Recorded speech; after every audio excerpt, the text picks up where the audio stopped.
she had left. And she always talked about how she wanted to come on the show and say hi to Steve and be clean and to be a success. After she came back, we very seldom heard from Morgan. And the only time that we would hear from her is when she'd be arrested, and then we would get phone calls. When she got put in jail, it was a relief for the family, for all of us, because when she was in jail, she was safe.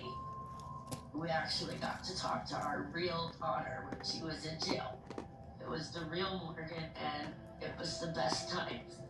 It was really difficult when she would get out of jail and we wouldn't know where she was.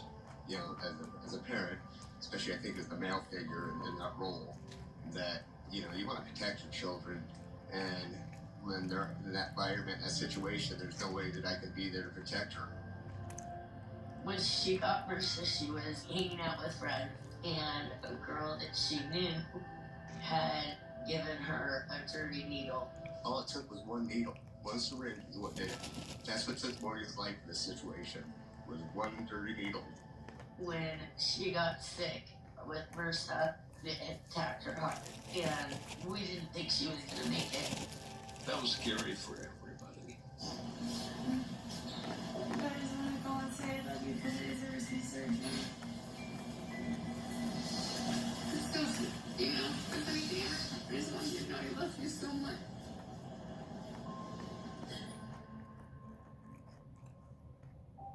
The heart surgery that she had to do, she made it through that. She went into a nursing home to actually stay on the antibiotic. Well, she did not stay there. She got up and just walked out, and that was it. She did not complete the antibiotic for the MRSA. Morgan wanted so bad to be clean, but there was a draw. And the draw was to go back to the heroin, to go back to the drug. I think the hardest part of this whole thing is being a father and having to deal with your children being addicted to drugs. You always know that there's a chance you can lose them. Right before Christmas, Morgan showed up, and she was obviously very high. So we spent 3 days, 4 days helping her to get off the drugs she was on. And a week after she got clean, we got to spend an entire week with her. And it was so wonderful. Morgan left. She didn't come, and it broke my heart. But we had a wonderful week with her.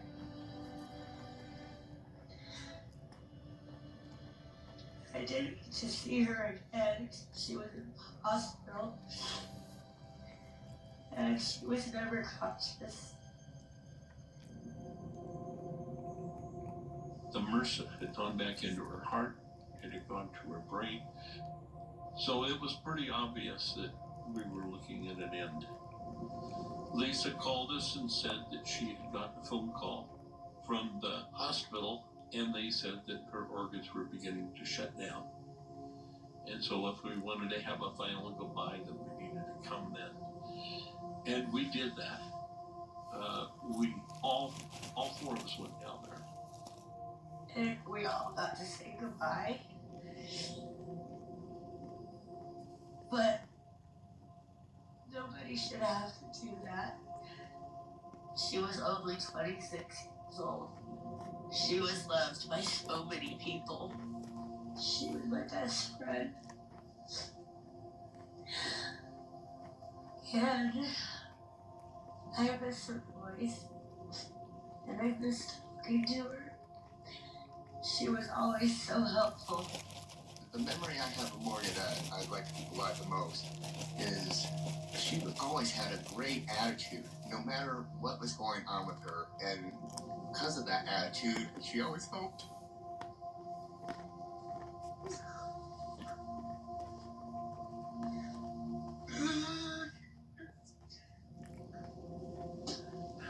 She helped so many people, and she was always there for everybody else.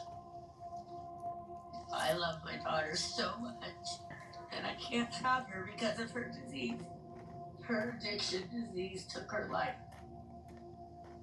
Heroin destroyed Morgan. But it wasn't just heroin.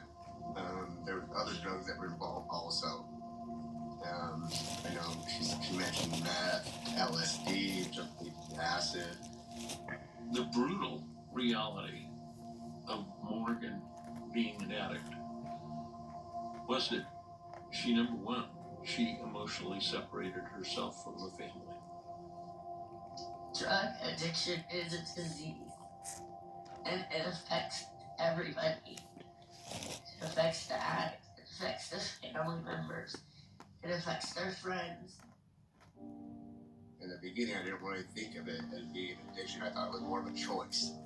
And as time went on, that's when I started to really realize that, I think this is something that's more addictive. And Morgan fought with it every day. She would always tell me, Mom, I'm gonna quit, I'm gonna get clean. She would get to where she was ready to do it, and then the fear of feeling emotion is what would stop her. Because she told me once, Mom, if I get off all the drugs, I have to deal with everything I feel. And she said, I don't ever want to deal with that.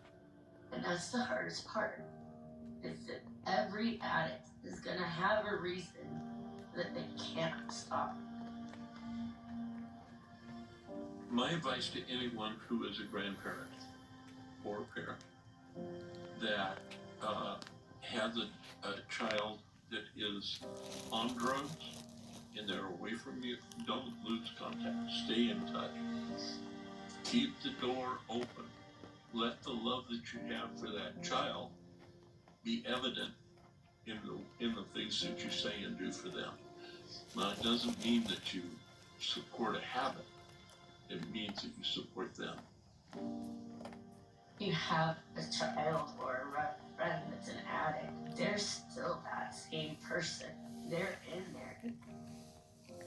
I hope that anybody who hears her story and their family don't push the addict away.